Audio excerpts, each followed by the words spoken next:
Hi hello friends, welcome back to my YouTube channel.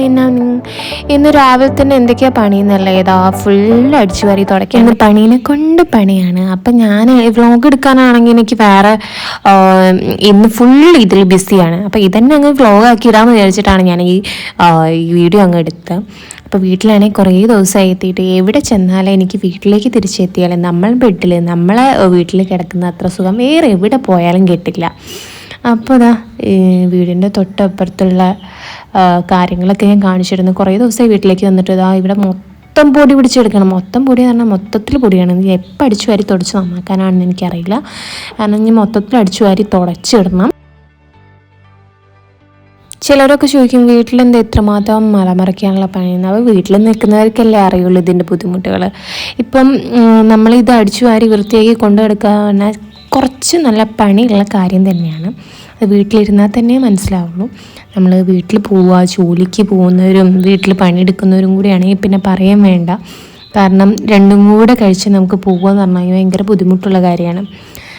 ഇപ്പോൾ ആണെങ്കിൽ എനിക്ക് വീട്ടിലേക്ക് കുറേ ദിവസമായി വന്നിട്ട് അപ്പോൾ ഇന്ന് അടിച്ചു വാരി ഒന്ന് ക്ലീൻ ആക്കിയിട്ട് പോകാമെന്നാണ് വിചാരിച്ചത്. ടോട്ടലി നല്ല പൊടി പിടിച്ച് കിടക്കുകയാണ് കേട്ടോ. മൊത്തത്തിൽ നല്ല പൊടി തന്നെയായിരുന്നു. സോഫേൻ്റെ അടിയിലൊക്കെ നല്ല പൊടി.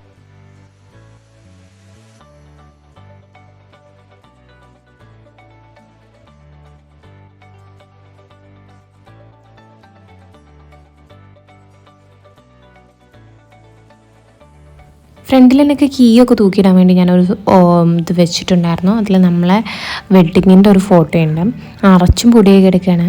പിന്നെ ഇവിടെ ആണെങ്കിൽ ഞാൻ ഭിത്തിയിൽ കുറച്ച് ഫോട്ടോസൊക്കെ ആദ്യം ഒട്ടിച്ച് വെച്ചിട്ടുണ്ടായിരുന്നു. അത് ഞാൻ കാണിച്ചു തരാം കേട്ടോ. ഓരോരോ വിശ്വാസങ്ങളല്ലേ. വീട്ടിൽ മണി ട്രീ വെക്കുന്നവരുണ്ട്, അതേപോലെ തന്നെ വീട്ടിൽ കുറേ ഫോട്ടോസ് വെക്കുന്നവരുണ്ട്, ഫ്ലവർ വെക്കാൻ പാടില്ല എന്ന് പറയുന്നവരുണ്ട്. അപ്പോൾ എനിക്കൊരു വിശ്വാസത്തിൻ്റെ പുറത്ത് ഞാനൊരു നമ്മുടെ ഈ ചുമരിൻ്റെ മുകളിൽ ഒരു സംഭവം വെച്ചിട്ടുണ്ട്. ഞാൻ പണിയെടുത്ത് നടുപൊട്ടുന്ന തോന്നുന്നത്. കാരണം ഇനി പണിയെടുത്ത് കഴിഞ്ഞാൽ റെസ്റ്റ് എടുക്കാനുള്ള ടൈമുണ്ട്. അതുകൊണ്ട് എനിക്ക് വലിയ വിഷമം തോന്നുന്നില്ല. പിന്നെ ഞാൻ നേരത്തെ പറഞ്ഞ കാര്യമില്ലേ, ചുമരിൽ തൊട്ടിച്ച് വെക്കുന്നത്, ഇങ്ങനെ കുതിര ഓടുന്ന ചിത്രം ഒട്ടിച്ച് വെച്ചാൽ നല്ലതാണെന്നൊക്കെ പറഞ്ഞിട്ടുണ്ട്. അങ്ങനെ ഞാൻ ഇത് പണ്ടെപ്പോഴോ വാങ്ങിയതാണ്. അങ്ങനെ തൊടിയിൽ ഞങ്ങൾക്ക് ചെന്നപ്പോൾ ഫുള്ള് കുരുമുളക് ഉണ്ടായിട്ടുണ്ട്. പറിക്കാനുള്ള ടൈമായോന്നൊന്നും എനിക്കറിയില്ല. പക്ഷെ അത് പറിക്കാനുള്ള ആളെയും കിട്ടിയില്ല. നമ്മൾ ഇനി അടുക്കളയും കൂടെ വൃത്തിയായി കഴിഞ്ഞാൽ എൻ്റെ പരിപാടി കഴിഞ്ഞിട്ടോ. കുറേ വേസ്റ്റ് സംഭവങ്ങളൊക്കെ ഉണ്ട്. എത്രയോ ദിവസമായി ഞങ്ങൾ ഇങ്ങോട്ട് വന്നിട്ട്. അപ്പോൾ ഇതൊക്കെ അടിച്ചു വാരി കൊണ്ടുകൊടുക്കുക എന്ന് പറഞ്ഞാൽ ഭയങ്കര ബുദ്ധിമുട്ടുള്ള കാര്യമാണ്. ഏകദേശമൊക്കെ ക്ലീനായി കഴിഞ്ഞു. ഇനി ഞങ്ങൾ കുറച്ച് പരിപാടികളും കൂടെ ഉണ്ട്. ഇവിടുത്തെ പരിപാടി കഴിഞ്ഞിട്ട് വേണം വേറൊരു സ്ഥലത്തൂടെ പോകാനുണ്ട്. പെട്ടെന്ന് തന്നെ പണി തീർക്കാനുള്ള തത്രപ്പാടിലാണ് ഞാനിങ്ങനെ ഓടി നടക്കുന്നത്. ഇവിടെ 2 അടുക്കളയായിട്ടാണ്. ഇതാണ് വർക്ക് ഏരിയ. അപ്പോൾ എന്താ ബുദ്ധിമുട്ട് ചോദിച്ചാൽ നമ്മളെപ്പോഴും അടുക്കള ഒരു കുഞ്ഞായി കഴിഞ്ഞാൽ പെട്ടെന്ന് പണി കഴിയുന്ന കാര്യം എനിക്ക് തോന്നിയത്. ഇതാകുമ്പോൾ എന്തൊരു ഇരട്ടിപ്പണി അറിയാം. 2 ഭാഗത്തും കൂടി വൃത്തിയാക്കുക പറഞ്ഞാൽ ഭയങ്കര ബുദ്ധിമുട്ടുള്ള കാര്യമാണ്. കാരണം അടുക്കള കുറച്ച് വലുപ്പം കൂടുതലായതുകൊണ്ട് ക്ലീൻ ആക്കാനും അതിനനുസരിച്ച് ബുദ്ധിമുട്ടുകളുണ്ടാവും.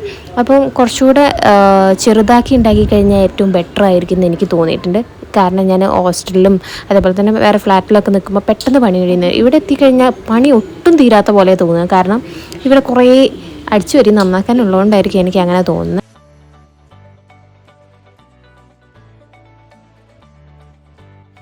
എനിക്ക് പറ്റുന്ന പോലെയൊക്കെ ഏകദേശം ഞാൻ വൃത്തിയാക്കിയിട്ടുണ്ട്. ഇനിയൊന്ന് ഫ്രഷായിട്ട് വരണം. ഫ്രഷായി വന്നിട്ട് ഒന്ന് പുറത്തൊക്കെ ഒന്ന് പോകാനുണ്ട്. ഫ്രഷ് ആവാനുള്ള തത്രപ്പാടിലാണ് ഇനി. കാരണം ഡ്രസ്സുകളും കാര്യങ്ങളൊക്കെ എവിടേക്കോ വലിച്ചിട്ടുള്ളത് ഒക്കെ സെറ്റാക്കി വെച്ചു. എൻ്റെ ഡ്രസ്സുകളൊക്കെ എടുത്തിട്ട് ഞാനൊന്ന് ഫ്രഷായിട്ട് വരാം. പണിയൊക്കെ കഴിഞ്ഞ് ആകെ നല്ല ടയേർഡാണ്. അപ്പം ഈ ഫ്രഷായി കഴിഞ്ഞാൽ ഇനി എല്ലാം ശരിയാവുള്ളൂ. അപ്പോൾ ഇനി അത് കഴിഞ്ഞിട്ട് വേണം എനിക്ക് പുറത്തൊന്ന് പോകാൻ വേണ്ടിയിട്ട്. അപ്പം ഞങ്ങളുടെ നാടും ആ സ്ഥലങ്ങളൊക്കെ ഞങ്ങൾക്ക് കാണിച്ചു തരാം. പ്രത്യേകിച്ച് കാണാനൊന്നുമില്ല, എന്നാലും ഇന്നൊന്ന് കാണിച്ചു തരാം.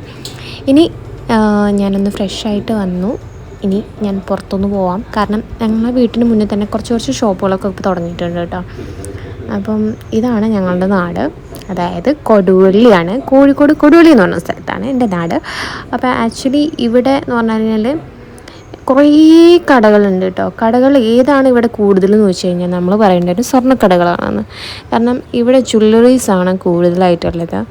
എത്രയോ മീറ്റർ ജ്വല്ലറി മാത്രമായിട്ടാണ് ഇവിടെ ഉള്ളത്. അതാണ് ഇവിടുത്തെ നാട്ടിലൊരു മെയിൻ പ്രത്യേകത എന്ന് പറയുന്നത്. പിന്നെ നമ്മുടെ നാട്ടിൽ വരുമ്പോൾ ഒരു പ്രത്യേക സുഖമാണ്. കാരണം വേറെ എവിടെയും പോയി കഴിഞ്ഞാൽ നമ്മളെ നാട്ടിൽ തിരിച്ചെത്തുമ്പം എനിക്ക് മനസ്സുകൊണ്ടും എല്ലാം കൊണ്ടും ഭയങ്കര സന്തോഷമാണ് എപ്പോഴും. എനിക്ക് ഇപ്പോൾ എവിടെ പോയി കഴിഞ്ഞാലും എൻ്റെ നാട്ടിൽ വന്ന് കഴിയുമ്പോഴുള്ള സുഖം അത് വേറെ എവിടെയും കിട്ടാത്ത പോലെ എനിക്ക് തോന്നുക. കണ്ടില്ലേ, ഇവിടെ നിറച്ചും ജ്വല്ലറീസാണ്. അതാണ് നമ്മളുടെ നാട്ടിൻ്റെ വലിയൊരു പ്രത്യേകത എന്ന് പറയുന്നത്. ഇനി ഞങ്ങൾ നേരെ കാലിക്കറ്റിലേക്കാണ് പോകുന്നത്. കാലിക്കറ്റ് പോയിട്ട് കുറച്ച് പർച്ചേസും കാര്യങ്ങളും ഉണ്ട്. അപ്പം അവിടുത്തെ കുറച്ച് വീഡിയോസും കൂടെ ഞാൻ ഇതിൽ ഇൻക്ലൂഡ് ആക്കിയിരിക്കും. നമ്മുടെ ഈ സിറ്റീസും ഇവിടുത്തെ ഷോപ്പുകളും കാര്യങ്ങളും ഒക്കെ വീഡിയോസിൽ ഇനി കണ്ടിന്യൂ ആയിട്ട് കാണാൻ പറ്റും.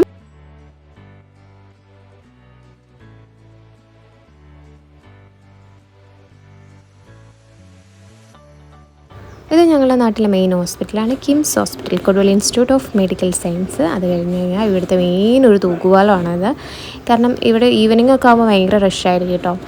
ഇപ്പം ഈ ആഫ്റ്റർനൂൺ ആയതുകൊണ്ടാണ് ഇത്രയും ആൾക്കാരെ കാണാത്തത്.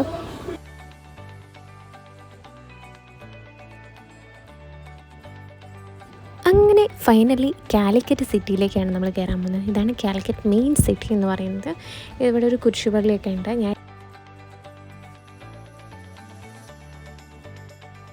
അപ്പോൾ ഇന്നത്തെ ഡേ ഞാൻ ഇവിടെ വൈൻഡപ്പ് ചെയ്യുകയാണ്. അപ്പോൾ ഈ വീഡിയോസും കാര്യങ്ങളും നിങ്ങൾക്ക് ഇഷ്ടപ്പെടുന്നുണ്ടെങ്കിൽ ലൈക്ക് ചെയ്യുക, സബ്സ്ക്രൈബ് ചെയ്യുക, കമൻറ്റ് ചെയ്യുക.